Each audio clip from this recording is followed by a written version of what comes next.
اساتذہ کی بھی ذمہ داری ہے، والدین کی بھی ذمہ داری ہے۔ اب تربیت کا ماحول کہاں سے شروع ہوتا ہے؟ ماں کی گود کو پہلا مدرسہ کہا گیا ہے، گھر جو ہے پہلا مدرسہ ہے۔ بچے کی تربیت، ذہن سازی، کردار سازی، شخصیت سازی اور تشکیل شخصیت کی گھر میں ہوتی ہے۔ ماں جو ذہن کی تربیت کر رہی ہے، بچہ آگے وہ دولت، وہ سرمایہ، وہ بنیاد لے کے بڑھ رہا ہے۔ اس کے بعد تربیت کا نظام، پھر معاشرتی نظام سامنے آتا ہے، ماحول ہے، یعنی پڑوسی ہے، محلہ ہے، پھر ایک تو رسمی تربیتی ادارے ہیں، غیر رسمی تربیتی ادارے ہیں۔ رسمی تربیتی اداروں میں پرائمری تعلیم، پھر سیکنڈری تعلیم، پھر انٹرمیڈیٹ، پھر بی اے، پھر یونیورسٹی، پھر جامعہ، پھر آگے۔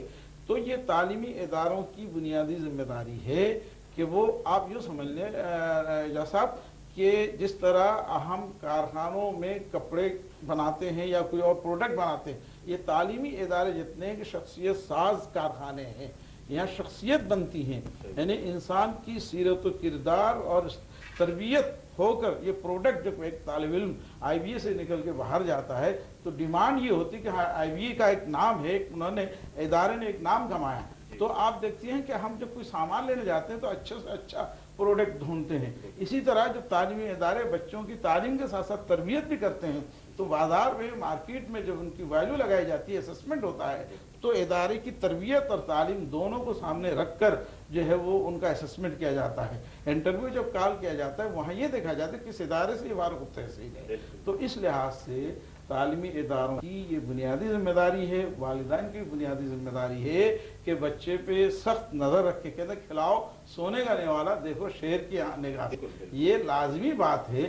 آج کل والدین کے پاس اتنا وقت ہی نہیں ہے، انہیں یہ نہیں معلوم ان کا بچہ کیا کرتا ہے، کہاں جاتا ہے، اس کے احباب کون ہیں، اس کے دوست کون ہیں، وہ کس کے ساتھ اٹھتا ہے، کس کے ساتھ بیٹھتا ہے، کس دکانوں میں وہ بیٹھتا ہے، وہ ویڈیو گیم کھیل رہا ہے، اسکول کے بہانے جا رہا ہے، وہاں والا ویڈیو کی دکان میں بیٹھا ہوا ہے۔ ماں باپ اس قدر بے خبر ہیں۔ تو ماں باپ کی یہ بنیادی ذمہ داری ہے کہ ان کے بچوں کے احباب، دوستوں کا بھی پتہ نوٹ ہو، وقت پر بھی کڑی نظر ہو، اور اس کی عادات و اطوار پر بھی پوری نظر ہو، سیرت و کردار پر بھی اور تعلیم پر بھی۔ اگر یہ تربیت کا یہ تصور ہم نے نافذ کر دیا گھر میں، پھر اداروں کے اندر یہ تربیت کا تصور آ گیا۔